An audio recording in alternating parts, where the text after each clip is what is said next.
Bueno, pues vamos a dar inicio. Muy buenas tardes a todos, bienvenidos a nuestros ponentes y a los participantes que nos han acompañado cada miércoles en esta jornada de divulgación científica UAMSO Medifit, que es una iniciativa de la Coordinación General para el Fortalecimiento Académico y Vinculación de la Rectoría General de la UAM, en colaboración con la Sociedad Mexicana para la Divulgación de la Ciencia y la Técnica, la SOMEDIFIT, y con el apoyo del proyecto de divulgación de la ciencia de la Unidad Xochimilco.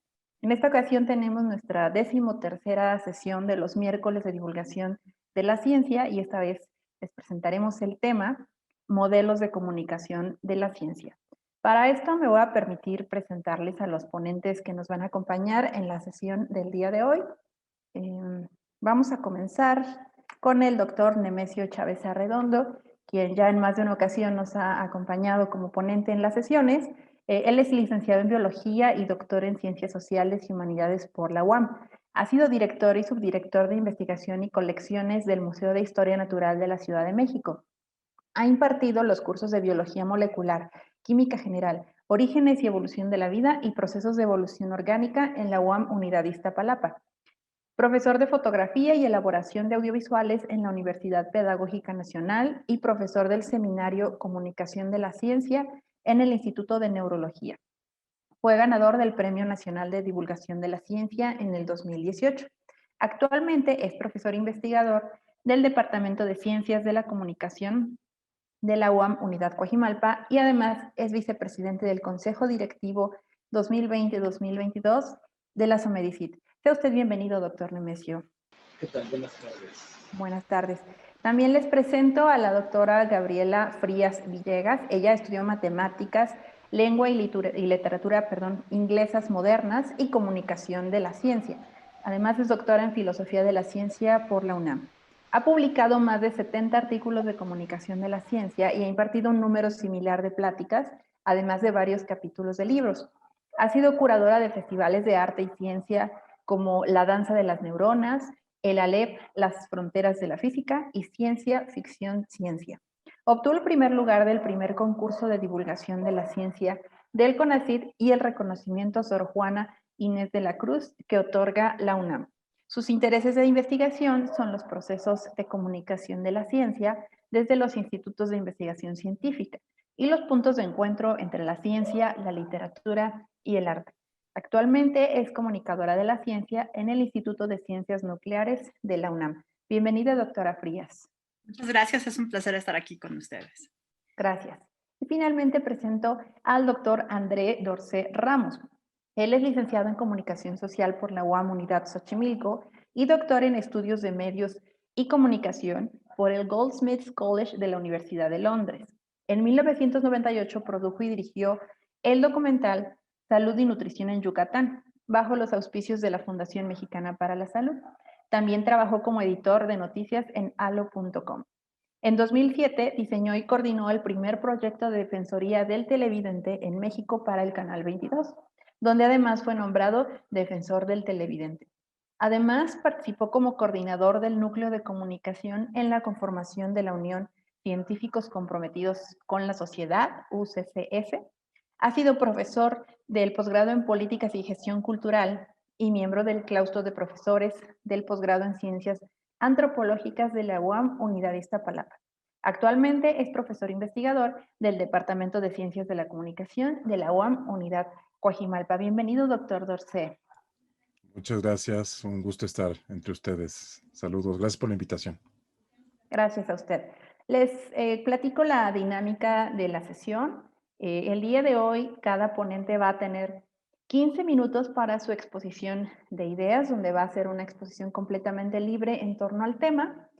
Posterior a esto tendremos un espacio para preguntas del público. Como cada miércoles, aprovecho este momento para invitar a las personas que ya se conectaron, que nos están acompañando hoy, para irnos dejando sus preguntas o comentarios para alguno de los ponentes o para los tres en el chat de aquí de Zoom que estará habilitado durante toda la sesión.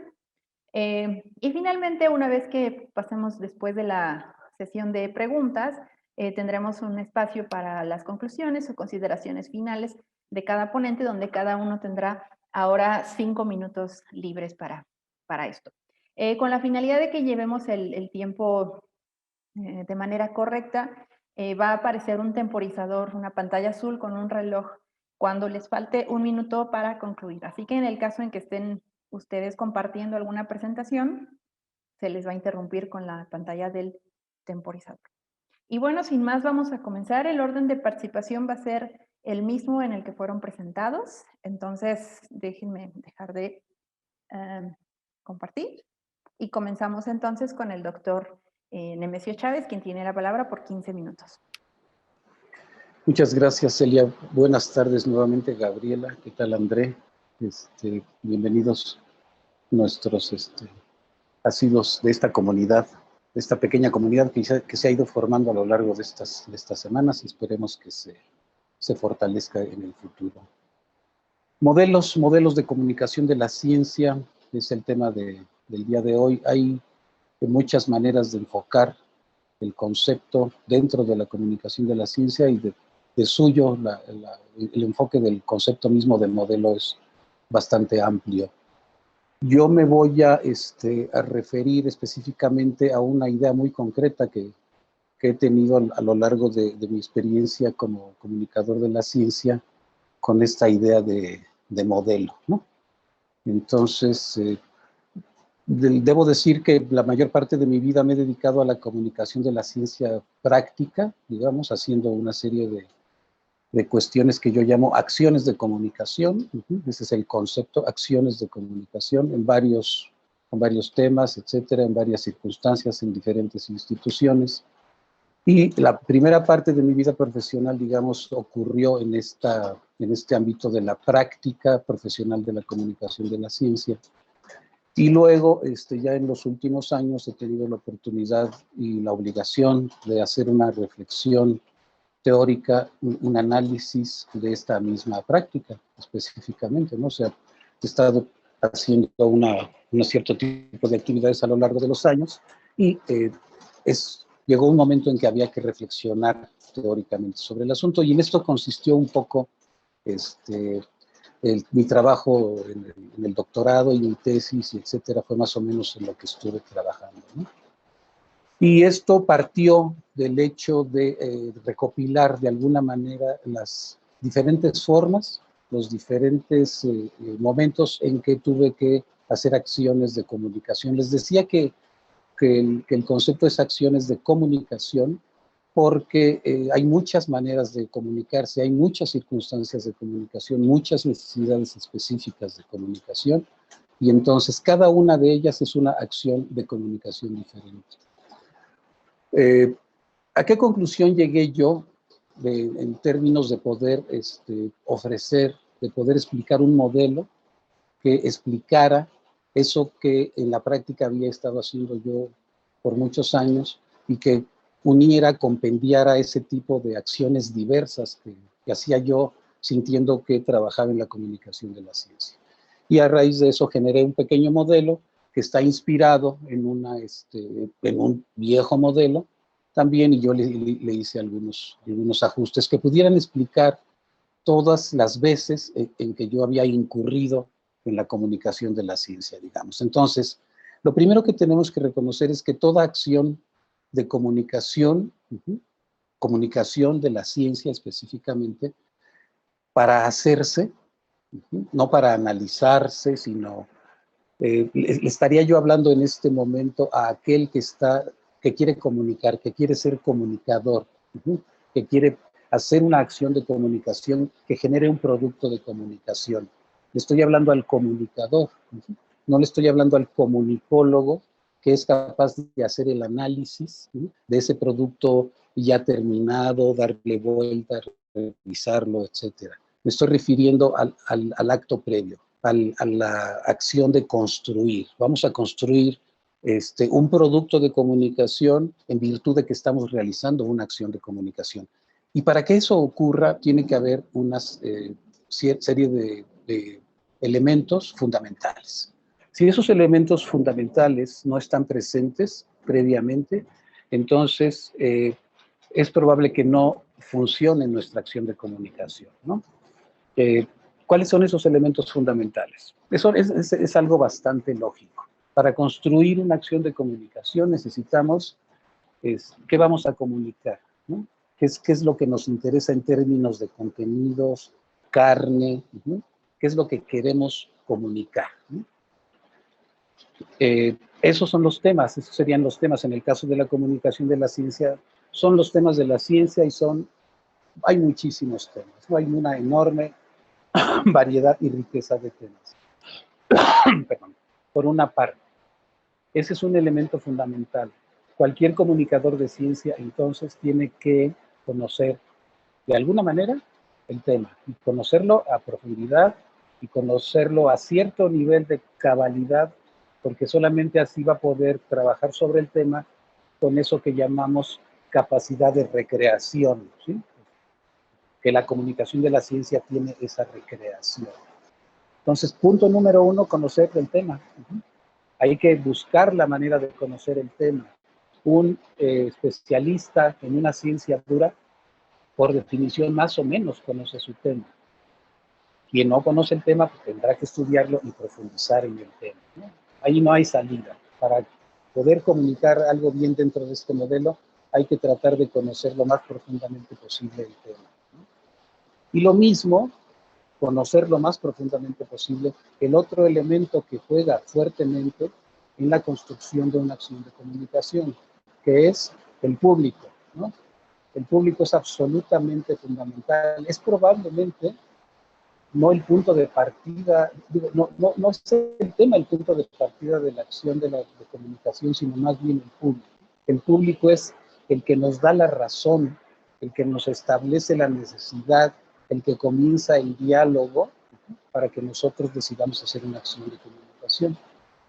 Entonces, no hay públicos generales, no existen. Hay montones, miriadas de públicos especializados, ¿no? Entonces, además de conocer el tema a cabalidad, tenemos la obligación de conocer al público a cabalidad. También, dos cosas a conocer. Ya habíamos hablado de la interdisciplina, el conocimiento del tema y el conocimiento del público. Son conocimientos profundos y especializados ambos. Esos son los dos primeros elementos que tenemos que considerar con antelación para trabajar en nuestra acción de comunicación. El otro elemento, pues, es también bastante lógico. Es el medio por el cual vamos a ese tema, hacerlo llegar a ese público. Entonces, el medio, pues, ¿qué les digo? Puede ser cualquiera, ¿no? Estamos utilizando un medio, medios escritos, medios emergentes, medios confundieran. Ahorita ya medios para intentar comunicarnos, ahí están, sobran, ¿no? Formatos, géneros, medios, todo ahí está como entremezclado. El caso es que nosotros como comunicadores, teniendo con certeza el tema y el público, el medio nos es indispensable para que se vaya terminando de construir nuestra acción de comunicación. Y el último es algo un poquito más intangible, que es un propósito, una intención, un para qué. Tengo un tema que voy a comunicar a cierto público, con cierto medio, con tal intención. Y esa intención tiene que estar súper definida, tiene que estar lo más definida posible. Porque solamente teniendo un objetivo y un propósito perfectamente definido, a la larga podremos efectuar una evaluación en tanto veamos el impacto real que tenga esta acción comunicativa. Esos 4 elementos son absolutamente fundamentales. Si no los tiene claro, los tiene claros con antelación un comunicador, la cosa no le va a funcionar. Es muy probable que su acción, que va a terminar siendo un objeto, no termine de funcionar. Entonces, el modelo para la creación, el modelo de producción de un objeto, de un producto de comunicación vía una acción comunicativa, pasa a través de considerar estas 4 cosas con antelación y con toda claridad. Si no conocemos bien el tema, si no conocemos bien el público, si no manejamos bien nuestro medio y si no tenemos clara una intención, nuestro esfuerzo se puede desbarrancar. Tampoco tenerlo claro garantiza que nos vaya a salir bien la cosa, pero lo que sí nos puede garantizar no tenerlo todo claro es que la cosa no va a salir. Entonces, esos serían los elementos fundamentales para un modelo de producción, un modelo de producción de objetos de comunicación. Entonces, ese es un modelo de comunicación de ciencia, ¿no? Hay muchos, hay otros modelos de comunicación de ciencia. Yo me quedo en este, porque es el modelo que me explica un poco mi trabajo y que engloba todas las acciones que estuve haciendo a lo largo de mi vida y que puedo compendiar en una reflexión teórica de este tamaño. ¿Dónde comenzó toda esta historia de pensar en modelar mi propio trabajo? Pues bueno, puedo contar una anécdota que forma parte incluso de una de mis experiencias más increíbles en términos de comunicación y ciencia, ¿no? No sé si ya la haya contado en esta circunstancia, pero la cuento con cierta frecuencia, ¿no? ¿Qué fue lo que pasó? Muy sencillo. Yo iba con mi peluquero, me cortaba el pelo él, tenía una costumbre extraña de empezar a trabajar muy tarde, como a las 6 de la tarde, y terminaba de trabajar como a las 12 de la noche, ¿no? Y yo me iba y me cortaba el pelo, y un buen día, me gustaba mucho ese horario porque yo terminaba también mi trabajo y podía ir a cortarme el pelo ya a las 10 de la noche, era muy cómodo. Y entonces muchas veces nos encontrábamos Tony y yo solos en su peluquería y él cortándome el pelo. Y un día, a esas deshoras, después de que casi termina su trabajo, me dice, oye, Nemesio, fíjate que ayer vi un programa en la tele sobre cuestiones de satélites y transmisiones con los satélites y cosas de esas. Y me dice, oye, ¿y eso cómo funciona? ¿No? Debo decir que Tony es una persona muy inteligente, pero tenía una instrucción muy básica. Creo que nada más había estudiado la primaria. Entonces, la comunicación empezó con él. Él empezó por preguntarme, ¿no? Y empezamos a platicar. En ese momento dije, ¿cómo le hago? ¿Cómo le hago? Y empecé a jalar algunos hilos y empezamos a platicar de esto.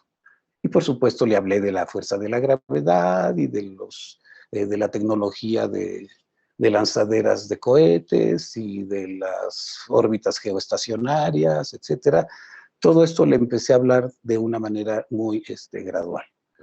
Se empezó a interesar y la siguiente vez que fui hablamos de otra cosa y la siguiente vez que fui el discurso se fue haciendo cada vez más largo y más complejo. Un buen día, de plano, me dice, oye, Nemesio, ¿sabes qué? Yo ya no sé si agradecerte o reclamarte, porque desde aquella vez que te pregunté sobre los satélites y todo, y me empezaste, dice, yo ya no soy la misma persona, ¿no? ¿Cómo? Y me dice, sí, yo ya no pienso igual. Yo ya voy en el metro y voy viendo a las demás personas y me pregunto si piensan parecido a lo que pienso yo, si cómo piensan.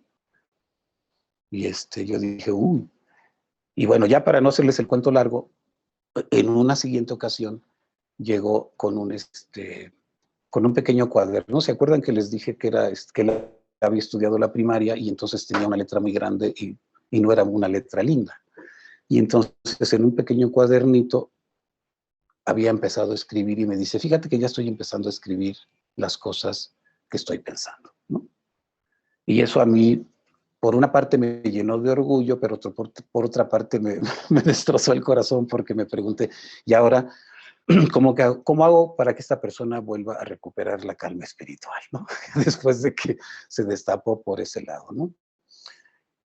Esta anécdota que les cuento es para mí uno de mis experiencias de divulgación más satisfactorias, y de ahí también sale este modelo del que les hablo, ¿no? El público, ¿no? El público era una sola persona, pueden ser muchas personas, ¿no? Puede ser un salón de clase, puede ser un auditorio, etcétera, etcétera. Era Tony, ¿no? Uno, ¿no? ¿El medio cuál era? Era un medio audiovisual en vivo, de frente, diciendo cosas. Diálogo, un modelo con mucho diálogo. Él empezó el juego, ¿no? ¿Cuál era la intención? La intención era resolverle sus dudas, resolverle sus preguntas, ¿no? Entonces, era un público, era un medio vivo, audiovisual, dialogante. La intención era atenderle sus broncas. ¿Y la temática cuál fue? Pues se amplió. Empezó siendo preguntas sobre el espacio y la gravedad, y nos seguimos hablando de N y N cosas hasta que pues ya seguramente en algún momento tuvo insomnio de ponerse a pensar eso y de a ver cuándo le regresa la calma al alma. Gracias. Muchísimas gracias, doctor Nemesio. Siempre es un placer escucharlo y en este caso escuchar esta experiencia tuya con la comunicación de la ciencia, una experiencia, yo creo que comunicación de la ciencia de tipo informal, ¿no? Digo, lo está conversando ahí con su peluquero y bueno, podemos ver las diversas modalidades que tenemos, pues en realidad todos, ¿no? Para poder comunicar algo de lo que sabemos, que creo que es uno de los objetivos principales de esta disciplina, como tal, comunicar el conocimiento que se tiene. Como siempre, doctor, siempre muy atinado sus comentarios. En este caso mencionó la parte de una acción de comunicación de la ciencia, que no sé si ya se había tocado antes. Y bueno, el cumplir con estos, no sé si llamarle parámetros o características o requisitos para poder comunicar ciencia, que en este caso pues que el comunicador sepa de lo que habla, sepa del tema en cuestión, conocer al público, tener un medio, que por cierto a lo largo de estas sesiones pues hemos visto diversos medios para comunicar la ciencia, ¿no? Hemos visto en la literatura, el cine, la televisión, radio, libros, por supuesto, museos. Tener un propósito, un objetivo y por supuesto poder después medir el impacto, ¿no? Qué tan benéfico resulta la acción, que por cierto también ya tuvimos una sesión sobre ese tema. Muchísimas gracias, doctor Nemesio. Vamos a continuar entonces con la doctora Gabriela Frías. Doctora, tiene 15 minutos para su exposición. Micrófono, sí. Muchísimas gracias. Bueno, pues es un placer de nuevo estar aquí con ustedes. Muchas gracias a Nemesio y a todos por la invitación. Bueno, yo voy a hablar de un modelo de comunicación de la ciencia que propuse para mi tesis doctoral. Yo me doctoré hace un par de años. Voy a compartir pantalla para comentarles sobre esto. Bueno, se llama un modelo dialógico integral para comunicar la ciencia desde los institutos de investigación científica. Ese es el nombre de mi presentación. Yo estoy en el Instituto de Ciencias Nucleares de la UNAM. Ahí coordiné la unidad de comunicación de la ciencia por 10 años y desde hace como 3 ya no coordino, sigo ahí, pero básicamente estoy escribiendo. Pero esto es, digamos que un trabajo teórico práctico a partir de mi experiencia ahí y bueno, otras cosas que mencionaré más adelante.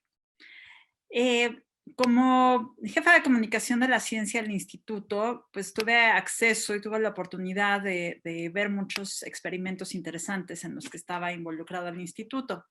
Uno de ellos fue el del Observatorio Pierre en las Pampas Argentinas, al fin del mundo, en la ciudad de Malargüe, que es una comunidad rural. Y ustedes pueden ver que aquí hay unos tanques en el observatorio que sirven para detectar rayos cósmicos ultraenergéticos. Los rayos cósmicos no se pueden ver, vienen de los eventos más extremos del universo. Estos tanques estaban colocados a lo largo de un territorio enorme, como de toda un área como la de la Ciudad de México, y estaban instalados en la tierra de los pobladores locales, que eran básicamente gauchos y gente que se dedicaba al comercio local. Y la gente del lugar no sabía para qué eran esos tanques. Yo fui ahí a trabajar, a investigar el proyecto, pero cuando empecé a investigar a la gente de la comunidad rural, empecé a preguntarles qué era el proyecto. Me decían que no sabían, algunos tenían miedo porque pensaban que los tanques servían para atraer cosas malas, radiación, etcétera, etcétera. Entonces esa fue una experiencia bastante fuerte para mí en Argentina. Y otra experiencia similar fue la que tuve con las visitas que hice varias veces al Observatorio Hawk, que está aquí en el Parque Nacional Pico de Orizaba. entre el volcán Pico de Orizaba y no me acuerdo cómo se llama el otro, son 2 volcanes, y también son tanques que sirven para detectar rayos cósmicos y rayos gamma que vienen del espacio. Un momento impactante para mí, yo seguí toda la construcción de este observatorio porque el instituto estaba muy involucrado. Hay que subir, es bastante alto, está cerca del telescopio milimétrico. Y un momento impactante fue la inauguración de dicho observatorio. El observatorio se hizo gracias a la mano de obra de una localidad cercana que se llamaba Atzitzintla. Está muy cerquita y todos los trabajadores pues, se dedicaron un buen tiempo a construir los tanques, a preparar comida para los investigadores, etcétera, etcétera. Pero a la hora de la inauguración, que fue muy bonita, muy impactante, estaba la crème de la física en México. No había un solo poblador ahí como invitado, ni siquiera el presidente municipal, ninguna autoridad del pueblo, pero sí estaban presentes como meseros, como choferes, etcétera. Entonces, cuando uno le preguntaba a la gente de la localidad que para qué era eso, decían, ay, es que el gobierno acaba de inaugurar esos tanques para guardar agua para las sequías, porque estos tanques funcionan con agua, lo cual era absolutamente falso. Entonces, había ahí alguna cosa muy complicada de falta de información en la localidad, y entonces ahí yo me empecé a preguntar pues cuál era el papel de los centros, institutos, experimentos de investigación científica con las gentes de las localidades, y no solamente en casos de comunidades rurales, sino incluso en las ciudades grandes o en diferentes tipos de ámbitos. Entonces, pues reflexioné sobre esto en una tesis titulada Ideología, Cultura, Ciencia, Comunicación, Comunicación de la Ciencia desde los Institutos de Investigación Científica. Para hacer esta investigación, bueno, pues investigué los proyectos que mencioné anteriormente y viajé alrededor del mundo para entrevistar jefes de oficinas de comunicación que tuvieran proyectos que me interesaban por diferentes razones en 10 países. Estuve 2 veces en Ginebra, en Suiza, en el CERN, donde está el colisionador de hadrones. Fui a la NASA, fui a Argentina, estuve en Canadá, en Brasil, anduve por todos lados investigando cómo hacían la comunicación de la ciencia, y también entrevisté a los jefes de las oficinas de comunicación de la ciencia, de los institutos de astronomía, física, y bueno, yo estaba en ciencias nucleares, para ver cómo planteaban sus proyectos de comunicación de la ciencia. Para la investigación teórica de la tesis, bueno, mi tesis era en filosofía de la ciencia, entonces hice un análisis teórico desde la filosofía, la sociología y la historia de la ciencia a partir de la investigación empírica. Dicha investigación teórica está basada en los trabajos de Leon Olivet, de Jürgen Habermas, de Ana María Sánchez Mora, de Bourdieu, entre varios otros. Y a partir de los resultados de dicho análisis propuse un modelo dialógico integral de comunicación de la ciencia para los institutos. Algunas problemáticas de la comunicación de la ciencia desde los institutos de investigación científica es que en esto se crean oficinas de comunicación para publicitar el trabajo de los investigadores, pero rara vez se piensa en la gente que va a recibir el mensaje, sino simplemente se quiere obtener una serie de cosas pues muy en el modelo de déficit. Se espera que los científicos sin entrenamiento en comunicación de la ciencia participen en las acciones comunicativas. Los participantes a los que se invita a entrar a estas acciones provienen de comunidades muy diversas. Pueden ser niñas jóvenes, miembros de comunidades rurales, artistas, etcétera, etcétera, etcétera. Todos los que llegan al instituto. Algunas problemáticas de los encuentros entre científicos y personas ajenas de la comunidad es, pues, esto que ya ha comentado Karina Cortázar de la desconfianza autoinfringida. Esto es decir, van al instituto, les cuentan algo y dicen, no, yo no lo entiendo porque soy muy, muy tonta, lo cual no es cierto. Siempre es un mal comunicador, no un mal receptor. Hay prejuicios de ambos lados, por ejemplo, prejuicios de la manera en que es un científico, esta persona medio loca, con bata blanca, etcétera, pero también del otro lado, los científicos muchas veces dicen, no, es que esta gente no es suficientemente lista para entenderme, entre muchas otras cosas.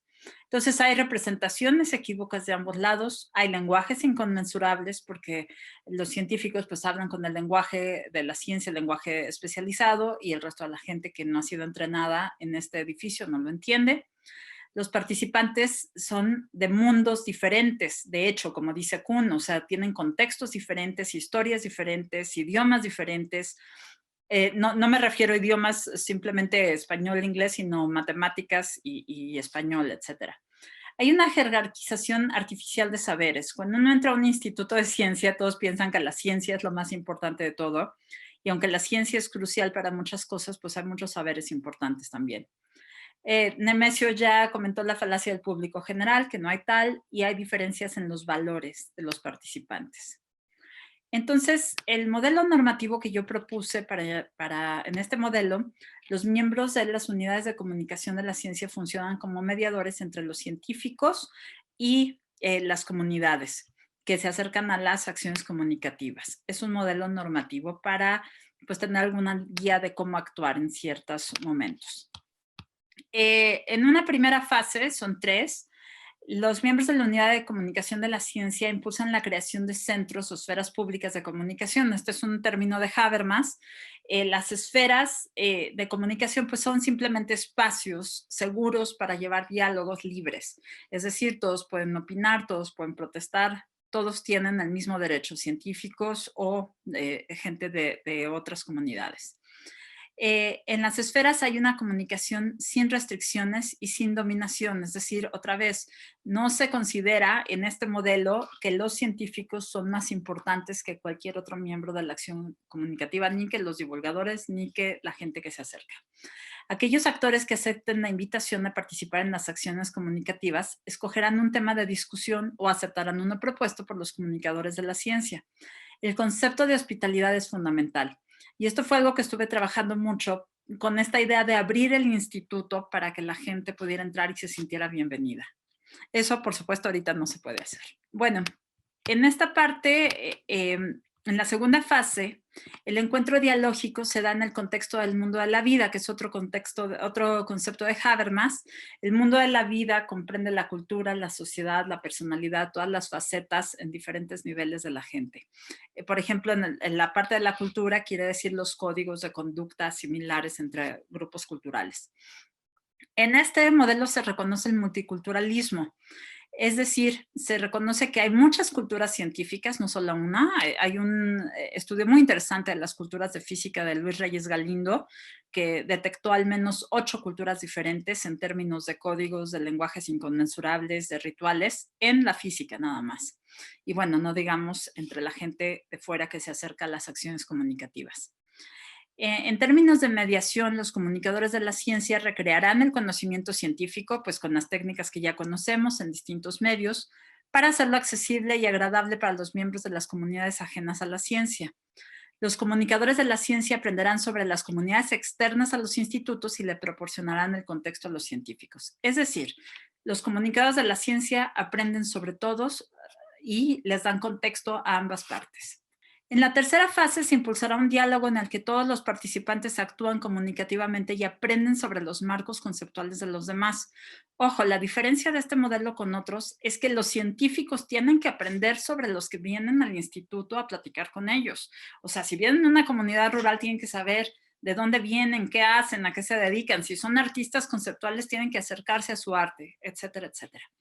En el proceso, alguien abrirá una secuencia de interacción orientada al entendimiento que apele prácticamente a la perspectiva de validez transsubjetiva. Básicamente a esto me refiero con que tienen que entrar en la fase de entendimiento, que quiere decir escuchar al otro, no necesariamente estar de acuerdo con él, pero ver su punto de vista. Ese es el concepto de entendimiento de Habermas. No se necesita un consenso global, sino simplemente escuchar al otro.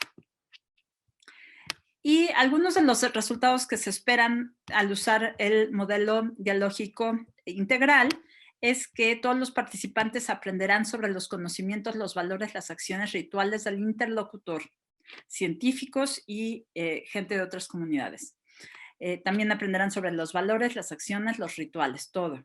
En particular, los participantes en las acciones comunicativas que pertenezcan a una comunidad externa a la comunidad científica obtendrán información y conocimiento sobre algún tema de la tecnociencia que sea parte de este diálogo.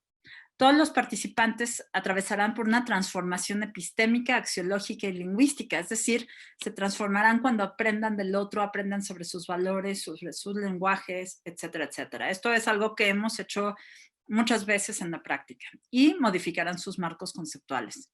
Se espera un proceso de apropiación de la ciencia entre aquellos que no sean científicos, donde el pensamiento crítico juega un papel fundamental. También se espera un cambio en las prácticas relacionadas con la ciencia y la tecnología entre aquellos que no pertenezcan a la comunidad científica. Pero ojo, también hay cambios muy fuertes entre los científicos.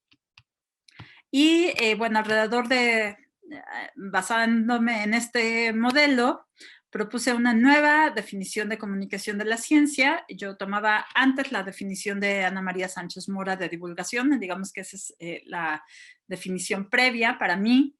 Y esta es la nueva que yo propuse en mi tesis, que dice: la comunicación de la ciencia es una labor profesional e interdisciplinaria cuyo objetivo es impulsar acciones comunicativas horizontales, donde no hay jerarquías entre los científicos y el resto de la gente, entre los miembros de las comunidades científicas y distintos grupos culturales para llegar a un entendimiento y generar una transformación en los marcos conceptuales de los participantes y una apropiación de los conocimientos tecnocientíficos. Y bueno, algunas conclusiones ya para terminar. Yo creo que es crucial que un instituto de investigación científica tenga una oficina de comunicación de la ciencia donde haya profesionales en el área que funcionen como mediadores en las acciones comunicativas. Doctora, ya no la escuchamos. Sigue conectada, pero ya no la escuchamos, creo. Pues creo que se desconectó, seguramente tuvo algún conflicto porque sigue conectada y su micrófono está encendido, pero no está respondiendo. Bueno, si no, creo que entonces podríamos pasar con el siguiente ponente y si acaso le habrá faltado algo a la doctora, podríamos continuar en las conclusiones. Doctor Nemesio, ¿iba a comentar algo? No, todo en orden, todo bien. Ok, me apareció aquí activo. No. Bueno, vamos a esperar entonces a que la doctora se conecte nuevamente. Mientras vamos a continuar entonces a darle paso a la participación del doctor Dorcé, si le parece bien, doctor. Ahí no se escucha, doctor. ¿Ahí se oye? Sí. Ahí estamos ya. Me encantaría poder esperar un poco más a la doctora Gabriela, si es posible. Sí, por lo que veo se desconectó, ya no me aparece aquí en la lista de participantes. A ver si se puede conectar de nueva cuenta, porque me gustaría aprovechar su cierre, ¿no? Su cierre como para de ahí darle continuidad a los planteamientos que les quiero compartir. Aunque entiendo que sí, bueno, tal vez... Sí. Ahí está Gabriela, qué bueno que ya llegó. ¿Su micrófono, doctora Gabriela? A ver, creo sí. ¿Sí me escuchan? Sí, doctora. ¿Termino de volada o...? Sí, si quiere, Sí, por favor. si quiere terminar, por supuesto. Ok, gracias, perdón. Sí, no se preocupe. Que la tecnología, a veces... Sí, a veces sucede, no se preocupe. Ok, perfecto. Bueno, ya estaba nada más en las conclusiones, era la última diapositiva. Claro. Entonces estaba diciendo que...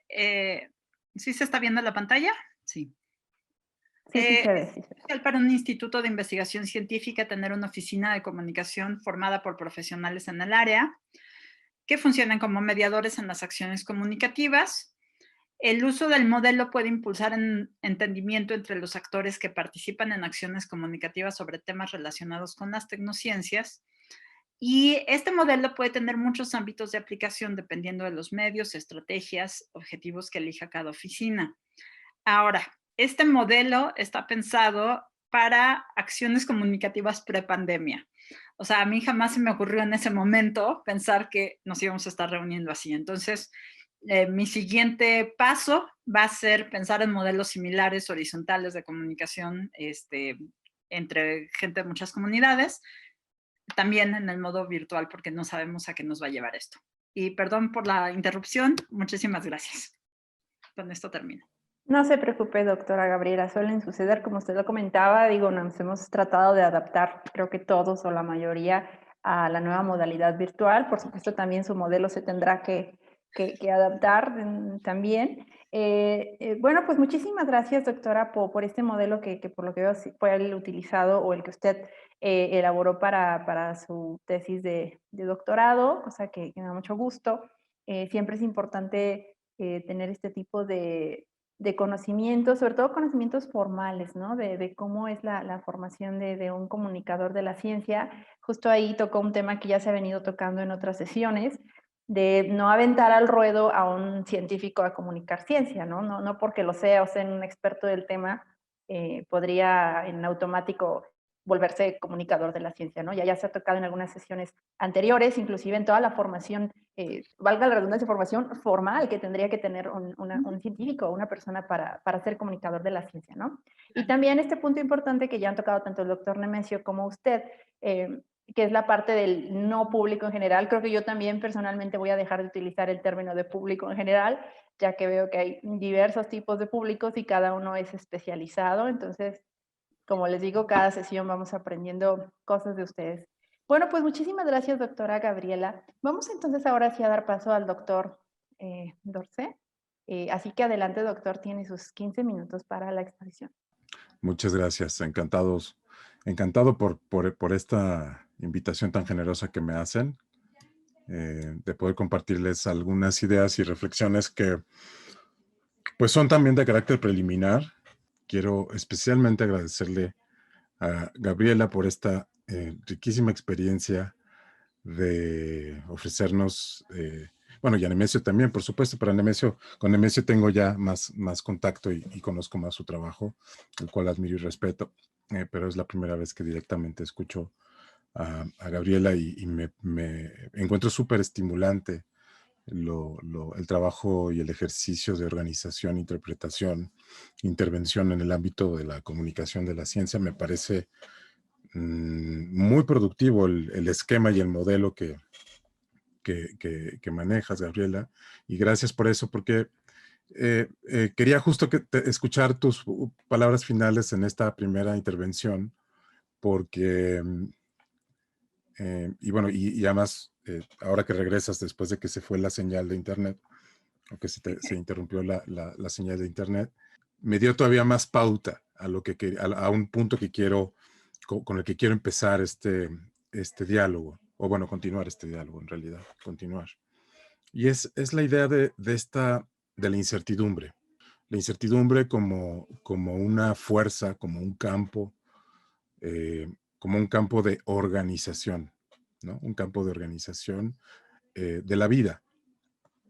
Y que me parece que, bueno, el hecho de que en este momento, en una conversación mediada por las tecnologías de la información y la comunicación, por estas plataformas que en este momento nos estamos escuchando y nos estamos viendo, para reflexionar sobre la naturaleza de la comunicación de la ciencia y sus distintos modelos, de repente, ¡puc!, se corta.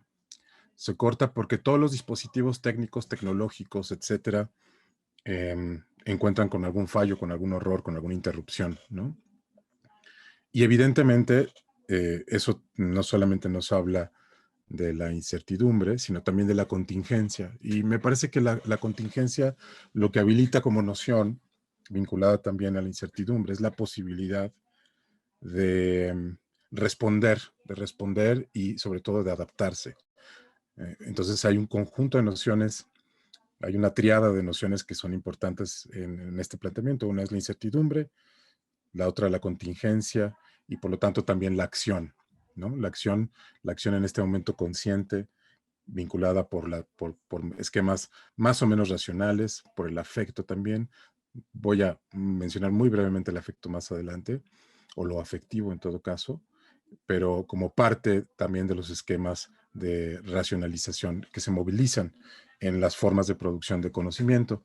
Y entonces, me parece que la idea de la incertidumbre, entonces, tenerla muy presente como una fuerza, como un ámbito organizador de las interacciones, no solamente de la vida en un sentido descriptivo más amplio, la forma en la que, por ejemplo, la física o la matemática, la misma biología hoy día hablan de la incertidumbre, la forma en la que teoría de sistemas y las teorías de la complejidad lo incorporan como una lógica que todavía sigue siendo y que seguirá siendo concebida, conceptualizada, descrita, etcétera, pero que tiene la posibilidad de organizar grandes sistemas complejos, y en este caso los sistemas de la vida, y por lo tanto también los sistemas y las formas y las dinámicas de interacción y de comunicación. Pero en este caso más acotado, pues estamos hablando del sistema, o de lo que se podría conocer como el sistema o los sistemas sociales y sus formas de interacción, comunicación. Y en ese plano encuentro súper sugerente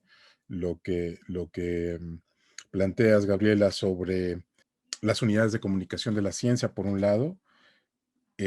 Rescato lo que plantea Nemesio sobre la acción comunicativa, sus vínculos, digamos, por un lado, filosóficos que arrastran el trabajo, en particular de Habermas, el despliegue de la idea de que dentro de este sistema social existen esferas o espacios, acotaciones, en donde grupos de actores, personas, individuos, agentes, actores, como se les quiera llamar, son partícipes de producción de experiencias vitales, de producción de interacción y comunicación, y por supuesto producción, evidentemente, de prácticas específicas de producción de conocimiento y saberes, ¿no? Y en ese esquema estaría la ciencia, en uno de esos planos importantes. Y por eso aprovecho la emergencia, la emergencia en este momento, la expresión de la incertidumbre, en este intercambio que estamos teniendo ahora, para utilizarlo como pretexto para plantear justo preguntas para continuar, digamos, con esta reflexión en torno a los modelos de comunicación posible, de la ciencia. Y en particular me gustaría hacer el énfasis no tanto en la ciencia, que si bien es cierto, entiendo que en los seminarios, bueno, o en este espacio al que amablemente me han invitado, pues vienen reflexionando en particular de la ciencia, y entiendo por algunas de las sesiones que pude ver, se plantea también la existencia, por supuesto, de otras prácticas de producción de conocimiento que no son científicas. Ahorita, en este momento, me gustaría pensar un poco más en las formas de producción y comunicación de conocimiento y saberes más amplios. Porque la ciencia y eso creo que lo tenemos bastante claro como un ámbito más o menos especializado de la producción del saber, no es solamente lo que hacen las científicas y los científicos, ¿no?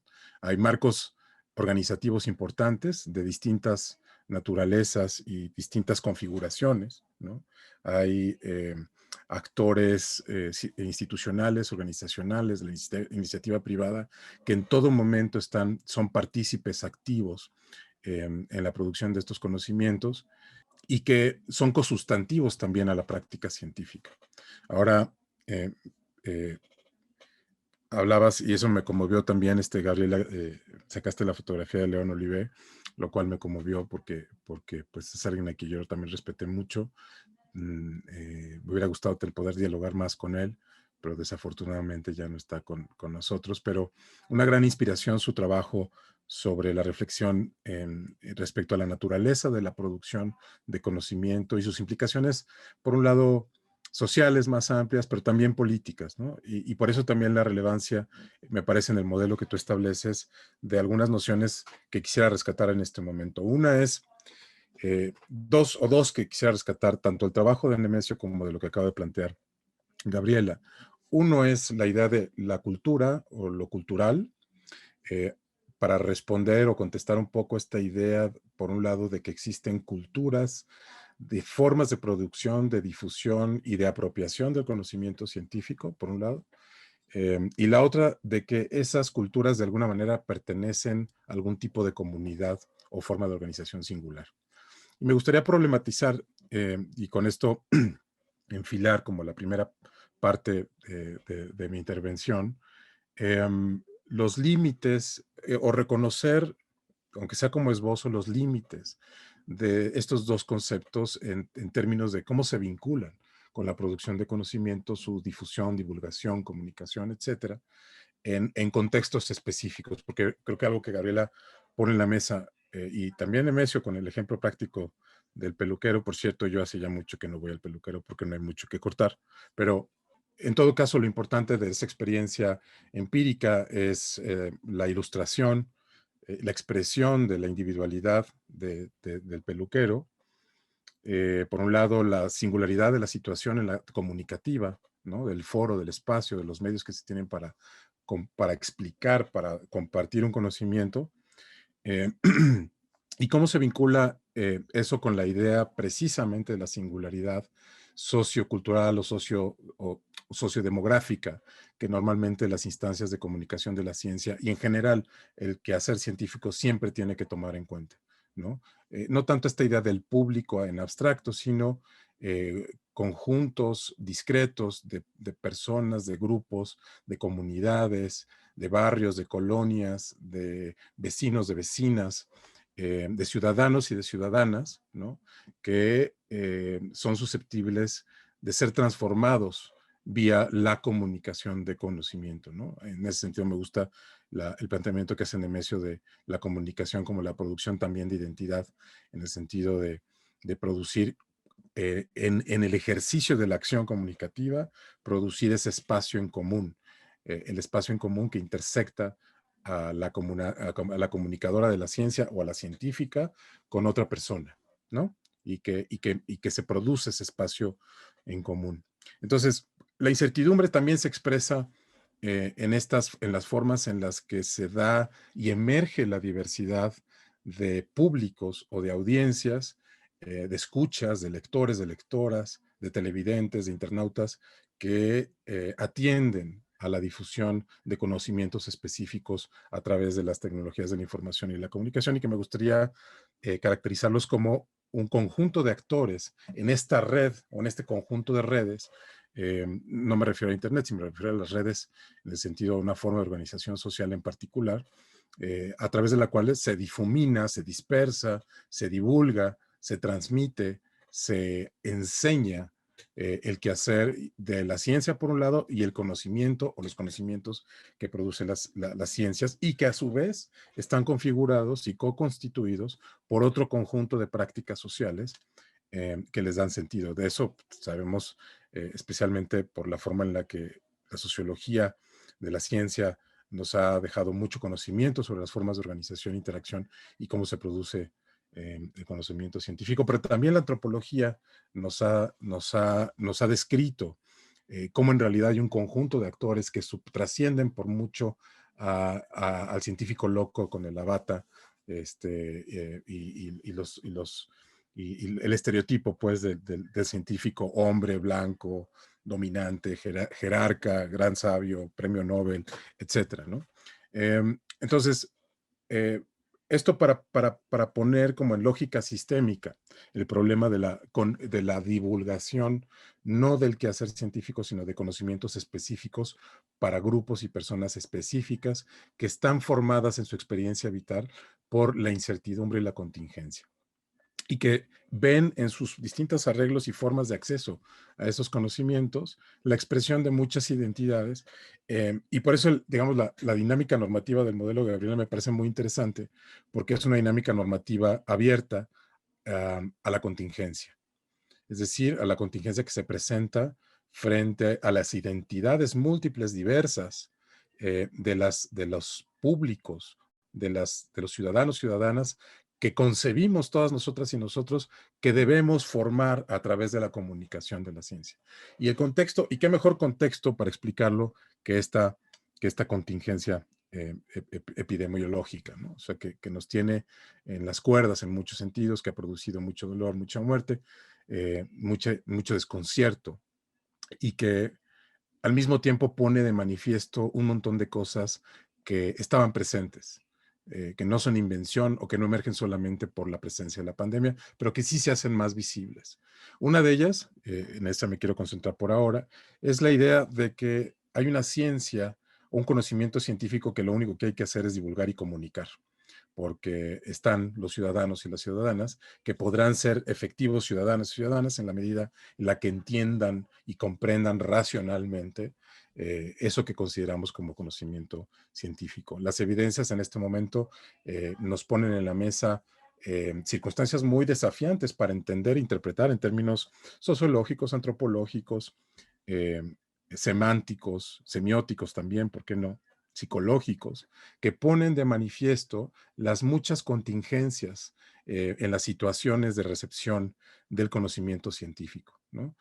Se necesita, como bien dice Gabriel Nimesio, por supuesto, una pedagogía general para la transmisión de conocimiento y didácticas concretas que sean capaces de adaptarse a circunstancias y a grupos específicos en circunstancias adecuadas, contando siempre, siempre, siempre en cuenta todas estas situaciones o conjuntos situacionales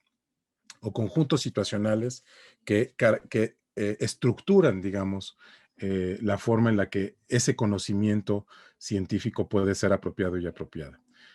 Con esto lo que quiero terminar entonces es desafiar dos, o en todo caso contestar dos cosas, como ya había dicho. Una, creo que es importante que empecemos a pensar en un nombre distinto para definir esto que se conocía como culturas de producción de ciencia. La antropología actual y de vanguardia plantea que la cultura tenemos que dejar de utilizarla como sustantivo, como sustantivo, y más bien en todo caso como un adjetivo de una dinámica social, la dimensión cultural, digamos, de las prácticas de producción de conocimiento. Y la otra es que efectivamente habría que cuestionar también cómo y desde dónde entendemos y describimos lo que nosotros ahora llamamos comunidades de producción de conocimiento científico. ¿Por qué? Porque, digamos, la comunidad o la descripción de las comunidades implican prácticas específicas que todavía no hemos documentado específicamente, sobre todo si lo vemos desde la antropología, que no necesariamente son susceptibles para hacer analogías en relación a los grupos, institucionales o no, que producen conocimiento científico. Gracias, doctor Dorsey. Muchas gracias por su intervención. De hecho, usted ya me ha ayudado un poco a concentrar lo que se charló también con los ponentes anteriores. Le agradezco también porque nos dio también como una síntesis, ¿no? Y mencionó una palabra que como usted nos comenta, pues ahorita nos está trayendo pues bastantes posibilidades de transformación, ¿no? Que es como tal la incertidumbre en la que hemos estado viviendo día con día desde hace cerca de un año. Y bueno, yo creo que podríamos encontrar en estas actividades y acciones de comunicación de la ciencia, pues también un medio apropiado, ¿no? Para poder comunicar los conocimientos de manera correcta, de manera adecuada, como usted lo menciona, de manera que se comprenda racionalmente, ¿no? De que las personas en general, o bueno, quedamos que ya no en general, puedan comprender racionalmente el conocimiento científico. Por supuesto que las circunstancias que estamos viendo sí son bastante desafiantes, pero bueno, esperemos que esto pueda tomarse como una oportunidad, ¿no? Para también ir descubriendo nuevas aportaciones, nuevos caminos, nuevas formas de producir y de difundir el conocimiento. Muchísimas gracias, doctor Dorsey. Y bueno, pues vamos a pasar a contestar las preguntas del público si es que las hay. Ahorita estoy viendo una pregunta aquí. Por supuesto que invitamos a las personas que están conectadas para dejar algún comentario o pregunta sobre el tema que se trató en la sesión de hoy que estamos tratando.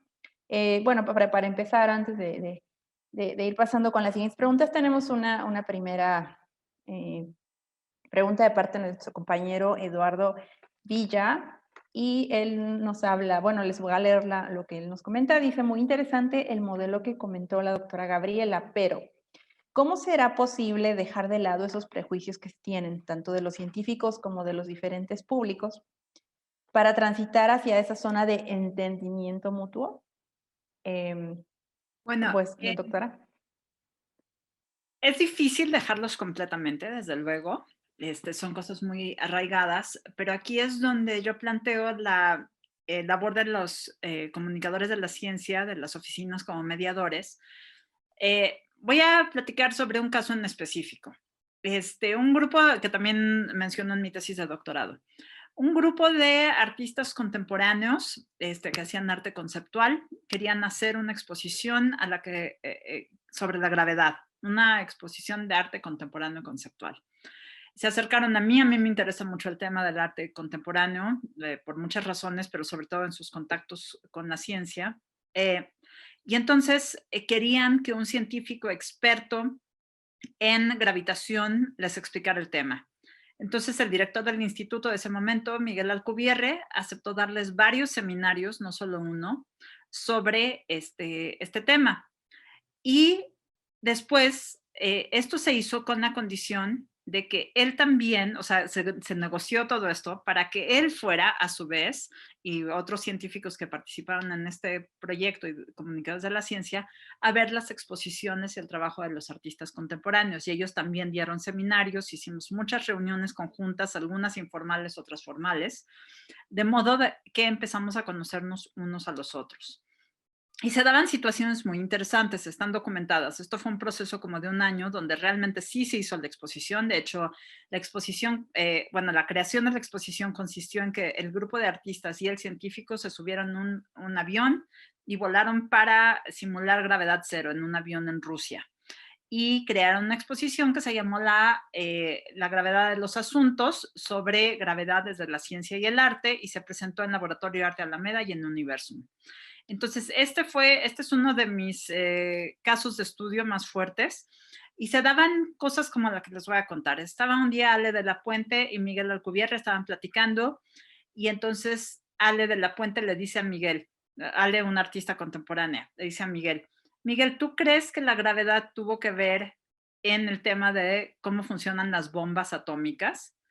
Y Miguel le dijo, no, pues es que no realmente, y empezó a darle toda una historia científica, y Ale le contestó, pero yo creo que es bastante grave el tema de la bomba atómica. Entonces estaban jugando con muchos conceptos de las palabras, de las ideas, y entonces ahí es donde entra la inconmensurabilidad de los contextos, los lenguajes, etcétera, etcétera, y los rituales. Entonces la respuesta es tratar de crear una serie de dinámicas para que todos los participantes se conozcan más allá de un nivel superficial.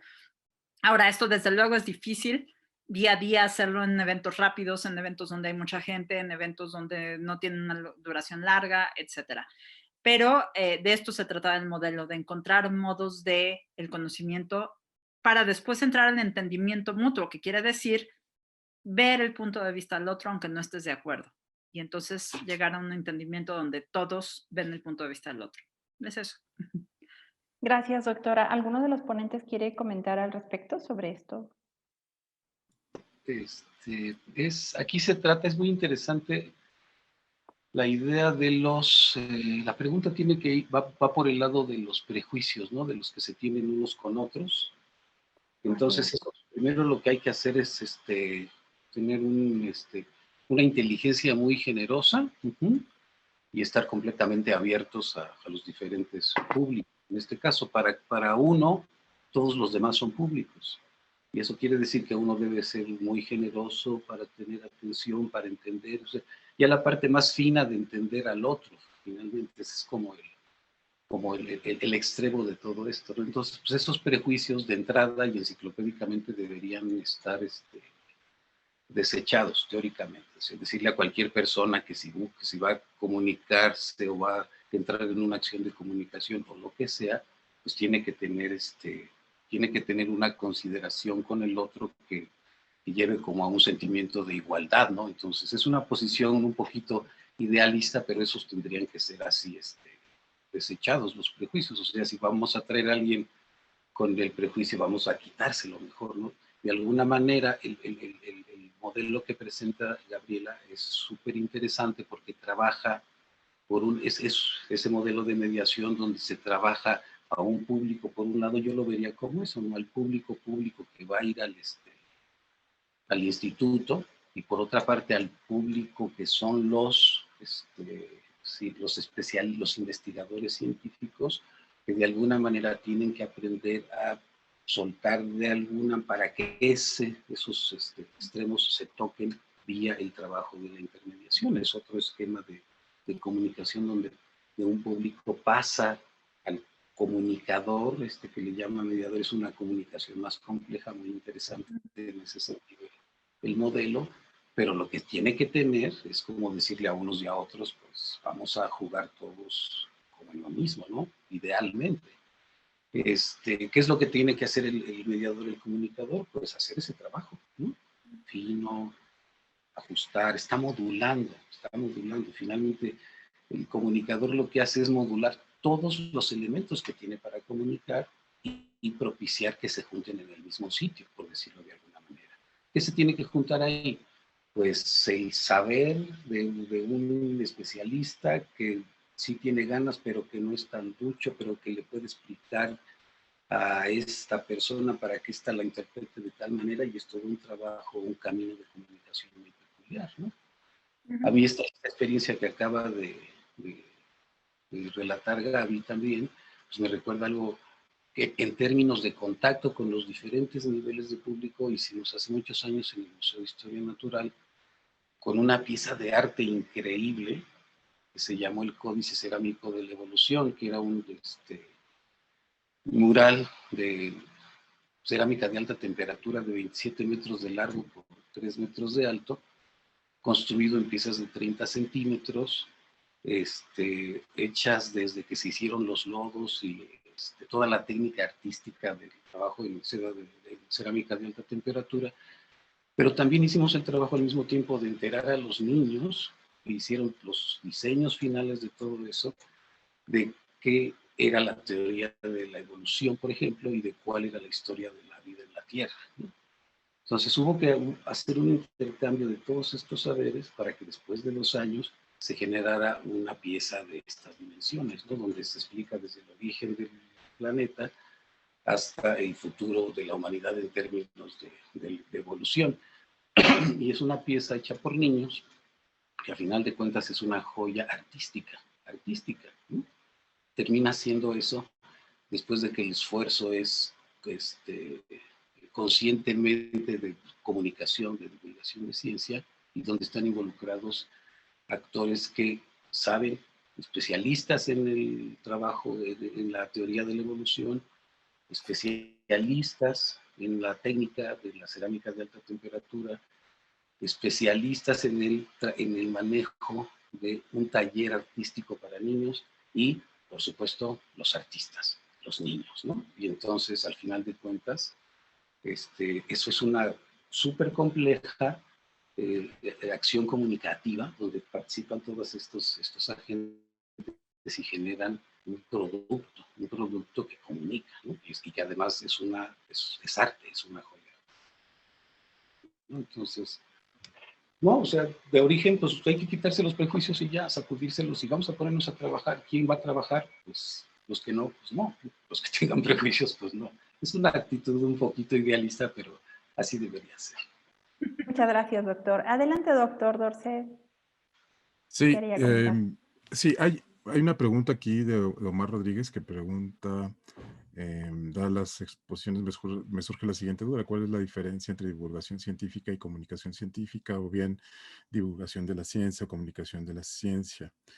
Y quería aprovechar, pues no necesariamente para responder, pero sí para, digamos, al menos tal vez ampliar incluso la duda, ¿no? Que es un poco lo que trataba yo en primera instancia, de poner algunos elementos en la mesa para después continuar con esta serie de cuestionamientos. Nemesio planteó esta idea de la acción comunicativa, o rescata esta idea de la acción comunicativa, y a mí me gustaría en este momento transformarla o adaptarla para responder en parte al planteamiento de Gabriela, por la dimensión normativa de su modelo, que evidentemente ese modelo, como muchos otros posibles, necesariamente implican directa o indirectamente una dimensión ética, ¿no? Y esto es bien importante también para tratar de responder esta idea o esta percepción que se tiene de que hay algo allá afuera que es la ciencia, y que llega un mediador, un comunicador, una comunicadora, o el mismo científico que se comunica, y en virtud de que comunica y explica lo que hace, eso es comunicación de la ciencia, y se está de alguna manera transmitiendo la ciencia, ¿no? La ciencia me parece, o las ciencias son un conjunto de prácticas muy diversas y muy diferenciadas, que no necesariamente son homogéneas. Y no necesariamente todas las prácticas de producción de conocimiento son científicas. Y no todo el conocimiento fundamental e importante es necesariamente científico. Y la correlación y la interdependencia entre esos distintos sistemas de conocimiento es muy importante. La ciencia o la práctica o las prácticas vinculadas a la ciencia, específicamente la utilización del método científico o de los métodos científicos, está siempre en relación a contextos muchos más amplios. Por eso hablaba de esta red de relaciones en donde las metodologías, los marcos, los conceptos son también actores para verlo desde la perspectiva, si quieren, de Latour, que me parece muy, muy interesante. Entonces, en ese plano, me parece que sí podríamos hablar de que, por un lado, está la comunicación de los saberes o el conocimiento científico que hacen los científicos y científicas entre sí mismas, que por cierto, esa es una dimensión bien importante y de hecho fundamental de trabajo en la producción de conocimiento. Y ese es digamos, uno de los acentos que ahorita me gustaría rescatar en una siguiente intervención. Pero para terminar, en todo caso, tal vez, Omar Rodríguez, de ampliar la duda, sí, yo sé que en las distintas escuelas de comunicación de la ciencia hay una discusión sobre si es divulgación o comunicación o difusión de la ciencia.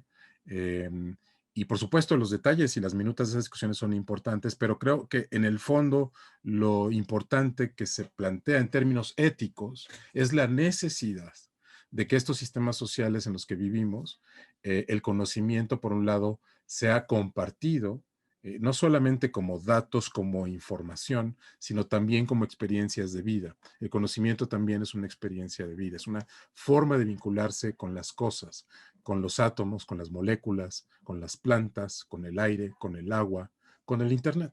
Gracias, perdón. ¿Puedo Adelante, agregar doctora. algo sobre la pregunta de Omar? Adelante, doctora. Sí. Yo sí hago una distinción en mi tesis en términos de divulgación y comunicación de la ciencia. Como dije anteriormente, usé la definición de divulgación de la ciencia de Ana María Sánchez y esa definición está centrada en la recreación del conocimiento científico, básicamente usando herramientas literarias para hacerlo accesible, interesante, etcétera, etcétera.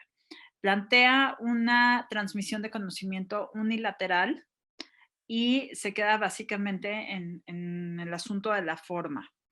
Y yo en la definición que propuse, propongo comunicación como una cosa más horizontal, bilateral, y que no se queda solamente en la parte de recreación del conocimiento científico, en la forma, sino también en la ideología, en los valores, en una serie de cosas que van alrededor de estas acciones de comunicación de la ciencia.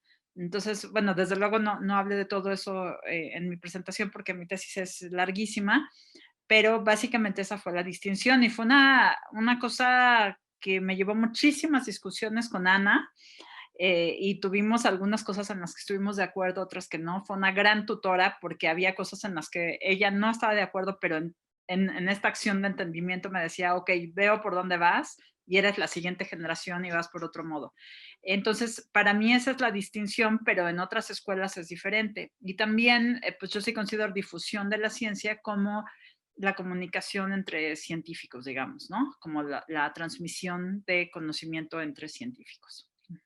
Muchísimas gracias, doctora. Bueno, pues ya espero que a Omar Rodríguez le haya quedado un poquito más claro la diferencia que ella hace entre divulgación y comunicación científica, que una se va, como lo comentó hace un momentito, por una parte unilateral y la comunicación, según la definición que establece la doctora Gabriela, pues sería como para las dos partes, ¿no? Como esta cuestión horizontal que se mencionaba. Por supuesto que si alguno de los ponentes también quiere dar alguna otra opinión, pues adelante. De hecho, también, Omar, no sé si nos acompañaste en las primeras sesiones, no sé si fue en la primera o segunda sesión, pero por ahí así, sí, justo se habló como de esta diferencia, ¿no? O de cuál sería el término más adecuado para utilizar o en qué casos se deben ocupar cada término. Bueno, doctor Delmesio, adelante. Bueno, también esta historia de las definiciones y las áreas de los conceptos y las palabras y los términos y la semántica y las palabras y todo eso, ¿no? Yo también, bueno, aclararía que en todo caso, para mí el concepto más amplio de todos es comunicación, ¿no? Y bajo el concepto amplio de comunicación se acomoda todo lo de abajo, ¿no? Que es divulgación, difusión, periodismo, enseñanza, docencia, todo eso es comunicación, son diferentes formas de comunicación, con diferentes propósitos, con diferentes públicos, etcétera, etcétera, ¿no? Pero todas son formas de comunicación. Evidentemente, lo dije hace algún momento, todas estas formas de comunicación, y el ejemplo es Tony, estarían mediadas por una horizontalidad plena, ¿sí? O sea, es como condición sine qua non, la condición de la comunicación. Si será difusión, divulgación, etcétera, en todas esas circunstancias puede haber horizontalidad. Y además es lo moderno, ¿no? Lo moderno es efectivamente para comunicarnos, escuchemos al otro, ¿no? Pues y el ejemplo de Tony es como el ejemplo. Así actuemos en todas las dimensiones. Si yo estoy hablando con un colega mío, me estoy comunicando a una cierta dimensión, ¿no? Es difusión, es que, no sé, a lo mejor si estoy hablando con alguien que es especialista en otra cosa, pero estamos hablando en un lenguaje muy docto, es otro nivel también, ¿no? Si estoy en mi salón de clases con mis alumnos, también es dialógico, y hay un montón de diálogos, si no, estamos perdidos. Y en cualquier circunstancia. En cada una de esas circunstancias es público, pero en todas esas es comunicación. Yo ¿qué hago cuando doy clases en mis cursos de comunicación, a mis alumnos de comunicación? Pues hago algo todo el tiempo que se llama divulgación. ¿Por qué? Porque saco ejemplos de la naturaleza todo el tiempo. Y para hacérselos entender, para hablarles del tiempo, de las especies o de lo que sea, hago divulgación en las clases, ¿no? Y mi público de divulgación es ese. Y entonces esa divulgación que es, pues es comunicación, ¿no? O sea, tengo que hacerla bien, tengo que comunicar bien y cumplir con todos los requisitos de una buena comunicación para que cualquiera de esos esfuerzos funcione, ¿no? Mucha discusión entre que si es, la difusión es entre los colegas de la misma área disciplinaria, pues sí, se están comunicando también, se están comunicando tete a tete, una densidad de conocimiento distinta, etcétera. Uno es público del otro, etcétera, ¿no? Y así además en esa comunicación, como en toda comunicación, se genera conocimiento. Adentro, en la feria de la comunicación se genera conocimiento. El conocimiento así lo generamos. Estamos comunicándonos todo el tiempo con colegas muertos a través de libros, con colegas lejanos a través de redes, pero estamos comunicando todo el tiempo porque los investigadores queremos generar más conocimiento, ¿no? Del que ya hay, pero todo el tiempo estamos comunicándonos con eso para que ocurra. Entonces, todas esas, el periodismo es comunicación. Luego, la otra discusión famosa es divulgación, es periodismo. Son dos formas de comunicación que tienen sus detalles, hay que atender esos detalles, hay que aprender a mirarlos, pero son formas diferentes de comunicación, porque tienen temas, tienen medios, tienen intenciones, tienen públicos, son acciones de comunicación, todas diferentes, sí. ¿Qué nos exige la comunicación? En este sentido, pues una potencia comunicativa bárbara, porque hay que atender muchas cosas diferentes, ¿no? Esto que nos presenta Gabriela es genial, porque tenemos otra vez ahí al mediador, el comunicador, el encargado principal de estar jugándolos, poniendo en contactos a unos, a otros, trayendo la información de otros, procesándola un poco, haciéndolos, que los unos entiendan esta, retrayéndola. Así es la comunicación viva, ¿no? Y eso es horizontal, o sea, hacer que unos entiendan para que los... ¿sí? Todo eso tiene que ser condición. O sea, comunicación ahorita que no se plantee en esos términos, no va, o sea, ya verticalidad, etcétera. Tiene que ser horizontal, es lo que exige la circunstancia social, que más atentos tenemos que estar a eso. Y, no sé, en fin, hasta ahí. Muchísimas gracias, doctor Nemesio. Vamos a pasar con una última pregunta. Bueno, antes de leer esta última pregunta, solo voy a mencionar un comentario que nos dejó Leslie Méndez.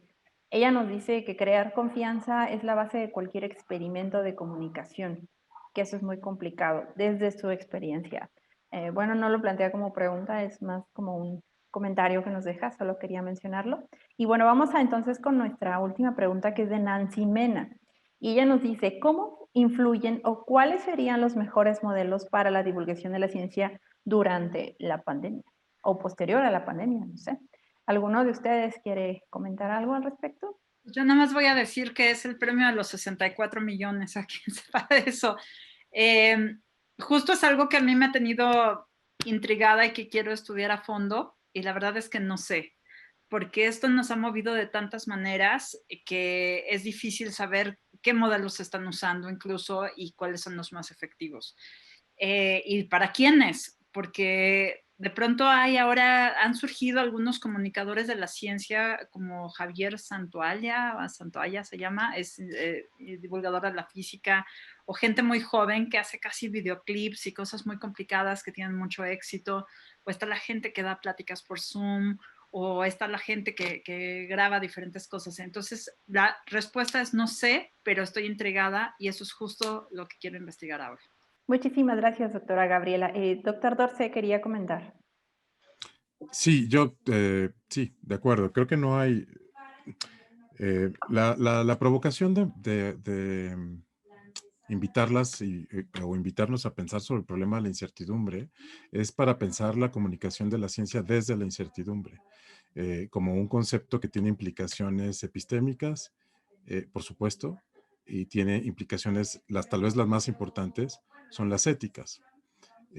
Algo que puso de manifiesto esta pandemia, como decía hace rato, son los límites de los sistemas de producción de conocimiento científico, no solamente para comunicar la ciencia, el trabajo de la ciencia, y explicar, por ejemplo, qué es un coronavirus y cuál es la singularidad del SARS-CoV-2.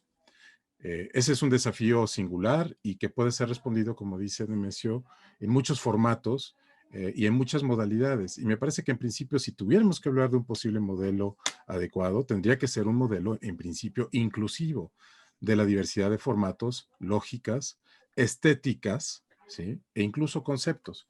Entonces, ese para empezar. El segundo es que no hay una fórmula absoluta que te pueda dar justamente certidumbre y certeza sobre cómo las personas, los ciudadanos y las ciudadanas, no el público, ciudadanos y ciudadanas, porque aquí la idea del público es, insisto, demasiado abstracta.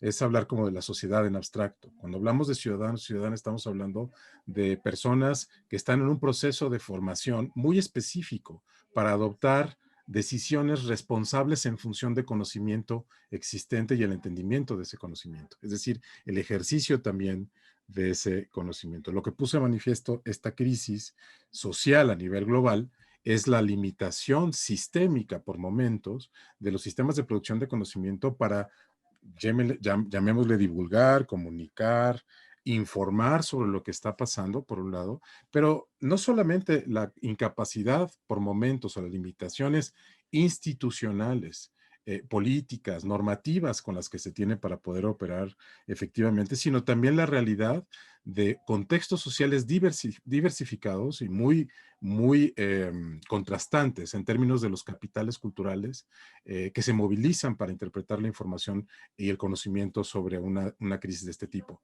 Pero lo más importante que quería poner en la mesa es que hay un límite a la certeza que puede producir la práctica de conocimiento científico sobre este virus y los que vienen.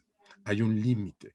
Y tal vez uno de los principios importantes, más importantes que tiene como misión, a mi parecer, la comunicación de la ciencia, de las humanidades, en su conjunto y de las ciencias sociales, por supuesto, es justamente la dominancia de la incertidumbre. Eso no significa caer en un nihilismo improductivo, sino simplemente decir, la ciencia es un conjunto de prácticas de conocimiento que es acumulativo y que es autorreflexivo y se va generando y se va regenerando una y otra vez, pero no genera certezas absolutas. La ciencia es falible, la ciencia tiene la capacidad de corregir su rumbo, pero hay muchas cosas que todavía no sabemos y la ciencia se espera, hoy día en general, hay una expectativa sobrevalorada del sobreconocimiento científico, que también es importante poder acotar, ¿no? Ya lo han dicho varios científicos en los últimos meses, que se tiene esta gran expectativa de que los grandes filósofos, que los grandes científicos nos digan qué va a pasar, y no hay respuesta, porque no hay respuesta.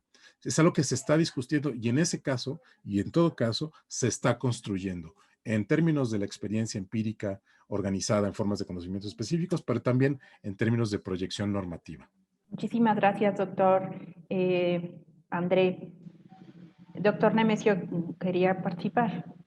Sí, un comentario Adelante. a la pregunta. Dice, ¿cómo influyen o serían los mejores modelos para la divulgación de la ciencia durante la pandemia? Es decir, cómo estamos ahorita, ¿no? ¿Y cómo estamos ahorita?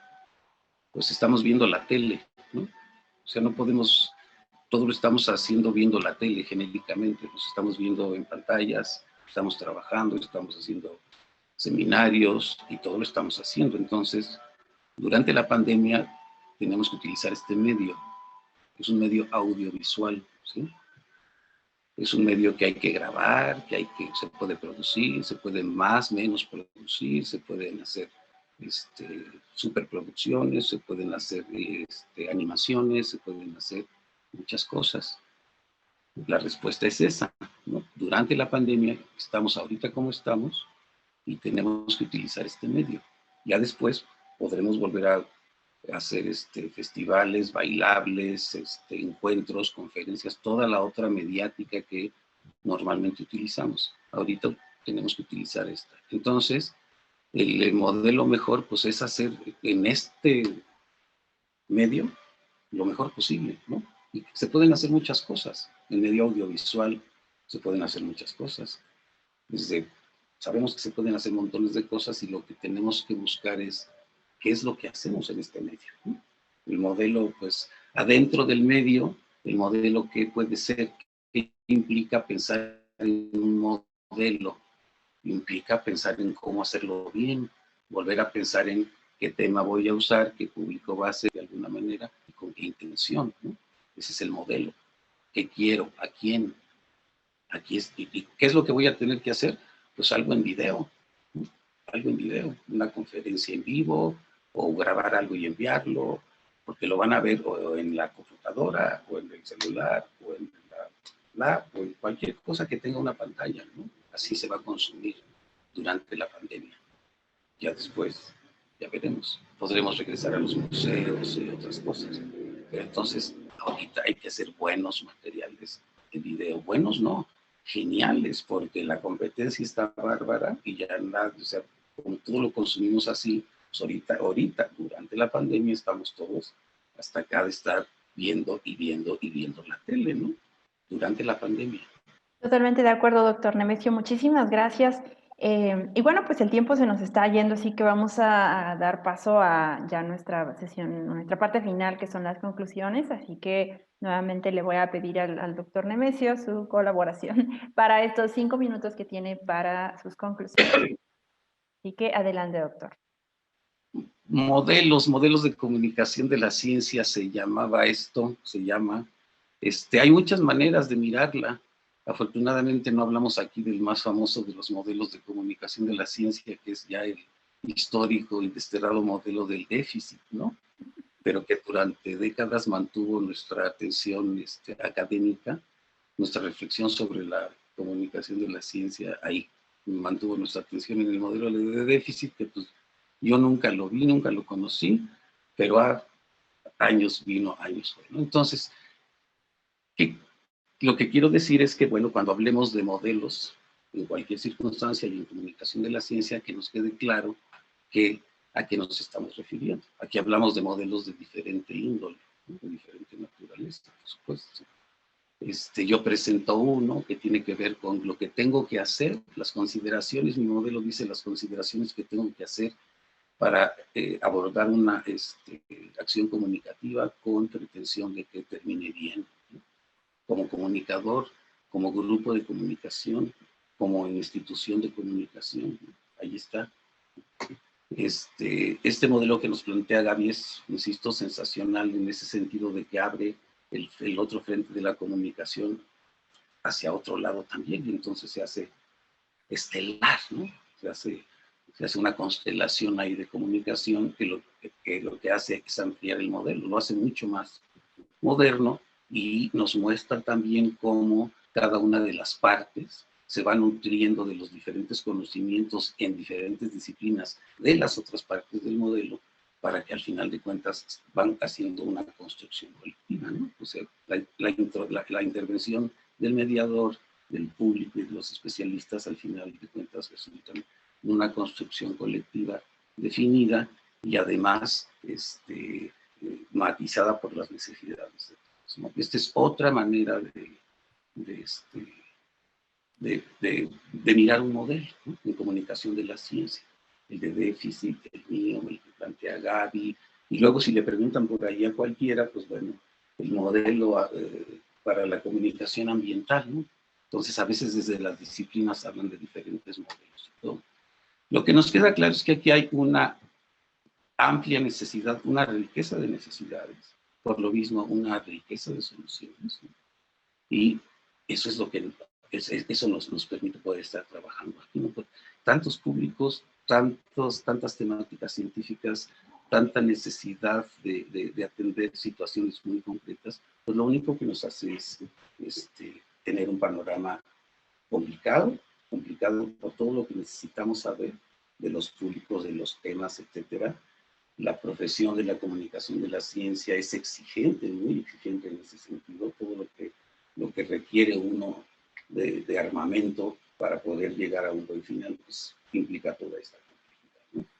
Entonces, a lo mejor lo que necesitamos, a la conclusión que necesitamos llegar es que pues, el modelo que utilicemos considere todas estas partes y llevarlo a buen fin. O sea, a lo mejor ni siquiera vale la pena hablar de un modelo o para qué estamos buscando un modelo, para seguirlo o para qué, ¿no?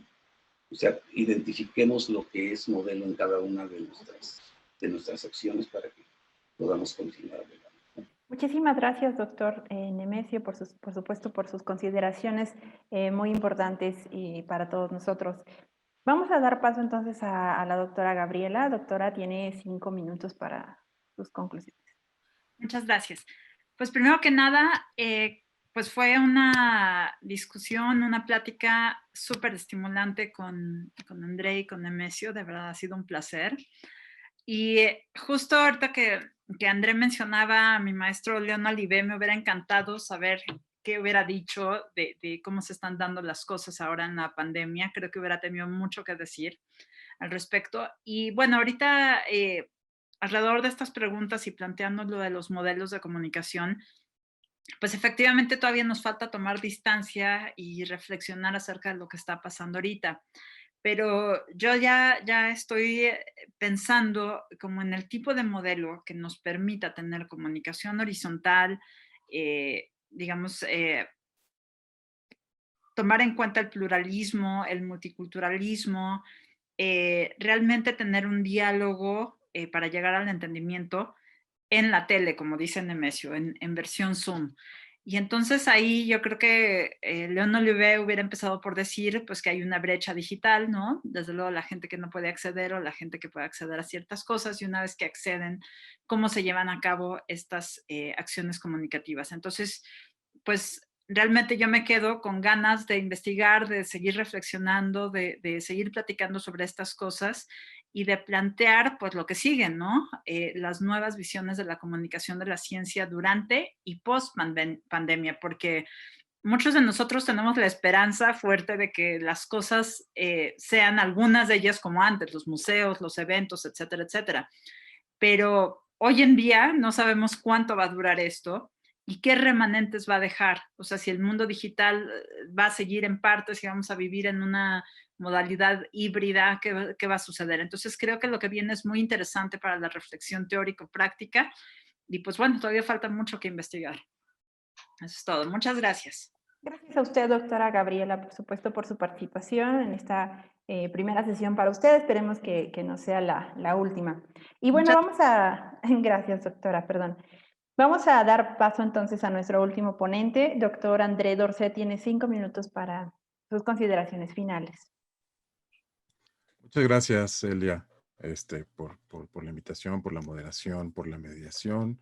También a Nemesio, Gabriela y a quienes están siguiendo pues, esta transmisión por estos medios. Me quedo también pensando sobre, me queda resonando mucho la dimensión ética como un problema que tenemos que atender importante, más allá de los problemas propiamente técnicos respecto de los modelos en sí mismos, ¿no? Me gustaría pensar en modelos de comunicación del conocimiento científico que se basaran en un repertorio muy amplio de recursos simbólicos y materiales para poder eh, enseñar, para poder demostrar, para poder transmitir, para poder aprender también sobre el conocimiento científico. Yo creo que por supuesto que en este ejercicio de comunicación la pedagogía es crucial. Me parece que no es accesoria y cualquiera de estos modelos necesita necesariamente tener una perspectiva pedagógica. No importa el perfil de la comunicadora o comunicador, no importa si es un científico o no es un científico, necesariamente es indispensable tener nociones de pedagogía y por supuesto de didáctica. Y ya no se diga los recursos comunicativos específicos de la concreción y de la singularidad de los formatos, de los géneros, de los estilos. Y por eso también los y las comunicadoras de la ciencia tienen que tener una formación muy importante en humanidades y en artes. O sea, es fundamental. La parte filosófica es imprescindible, fundamental, más allá de las técnicas propiamente comunicativas, que son importantes.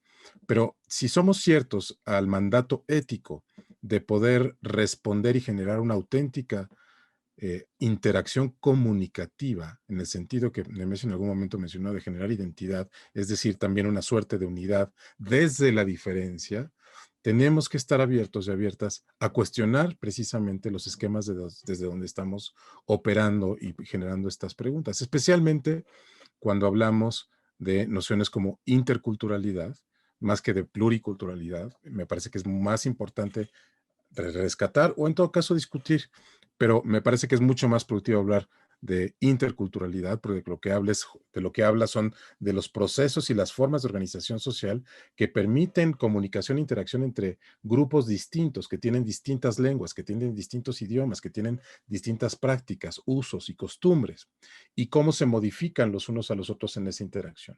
Esa también es una dimensión comunicativa, en la medida en la que también se transfieren conocimientos con el reconocimiento, a partir del reconocimiento de esa alteridad. Entonces, yo me quedaría en la comunicación no solamente como una acción comunicativa, sino también rescatando parte de lo que plantea Gabriela, como pensar en modelos de organización comunicativa. Y eso nos permitirá eventualmente, por ejemplo, pensar que ahorita no solamente tenemos estas pantallas son relevantes en este momento, son centrales, por supuesto, pero la gran mayoría de mexicanos en este momento, en un lugar tan diverso como México, sigue estando en las calles. En realidad somos la minoría los que tenemos la posibilidad de trabajar a distancia a través de las pantallas.